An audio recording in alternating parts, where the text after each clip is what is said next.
नमस्कार। आकाशवाणी जयपुर अजमेर से प्रस्तुत है प्रादेशिक समाचार।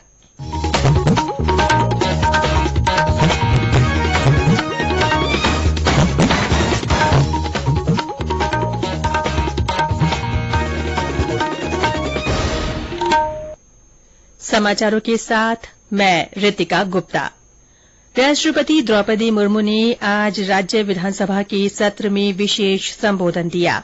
किसी राष्ट्रपति का राजस्थान विधानसभा को संबोधित करने का ये पहला अवसर रहा।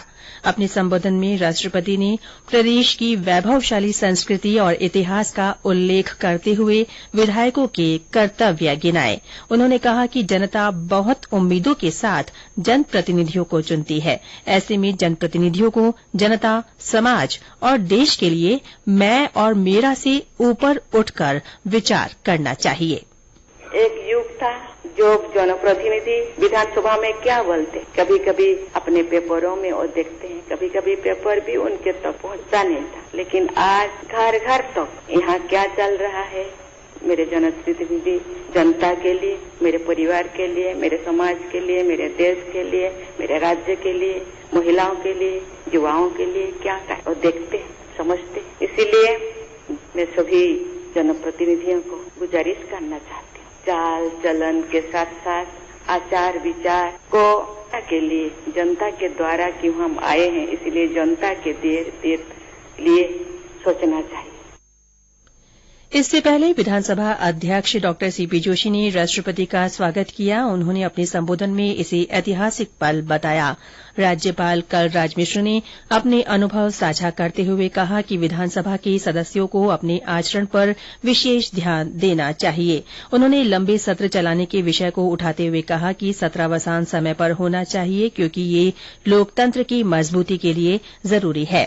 प्रदेश के 3 दिन के दौरे पर आई राष्ट्रपति सीकर के खाटूश्याम जी मंदिर में दर्शन और आरती तथा प्रसाद सेवनम कार्यक्रम में भाग लेंगी। राष्ट्रपति के खाटूश्याम जी दौरे को देखते हुए विशेष इंतजाम किए गए हैं। श्री मुर्मू का आज ही राजस्थान इंटरनेशनल सेंटर में आयोजित कार्यक्रम में भी शामिल होने का कार्यक्रम है। राष्ट्रपति कल दोपहर जयपुर से दिल्ली लौटेंगी। 15वीं विधानसभा के 8वें सत्र की कार्यवाही राष्ट्रपति द्रौपदी मुर्मू के विशेष संबोधन के साथ सुबह 11 बजे से शुरू हुई। सत्र के पहले दिन दिवंगत सदस्यों को शोकाभिव्यक्ति दी गई। राज्य सरकार के मौजूदा कार्यकाल का ये अंतिम सत्र है। इस सत्र में कुछ महत्वपूर्ण विधेयक पेश किए जाने के आसार हैं।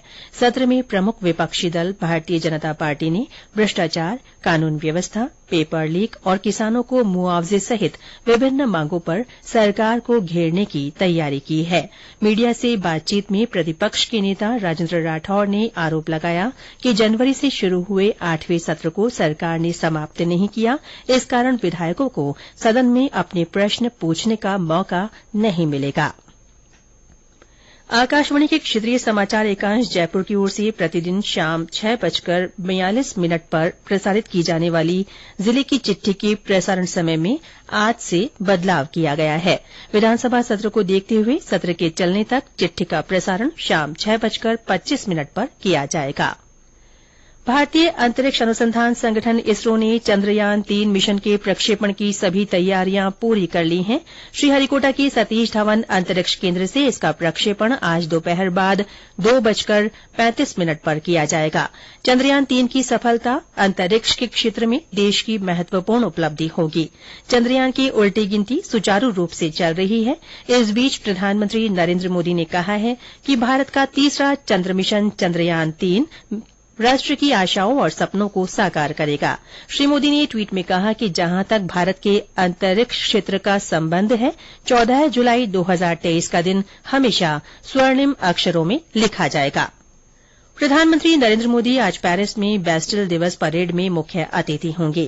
समारोह में भारतीय वायुसेना के विमान सहित भारत की तीनों सेनाओं की टुकड़ी भाग लेगी। फ्रांस के राष्ट्रीय दिवस या बैस्टिल दिवस का फ्रांसीसी चेतना में विशेष महत्व है। प्रधानमंत्री आज शाम फ्रांस के राष्ट्रपति इमैनुअल मैक्रों के साथ प्रतिनिधि स्तर की वार्ता करेंगे। वे भारत और फ्रांस की कंपनियों के मुख्य कार्यकारी अधिकारियों और फ्रांस के जाने माने लोगों से बातचीत भी करेंगे। इसके साथ ही प्रादेशिक समाचार बुलेटिन समाप्त हुआ। नमस्कार।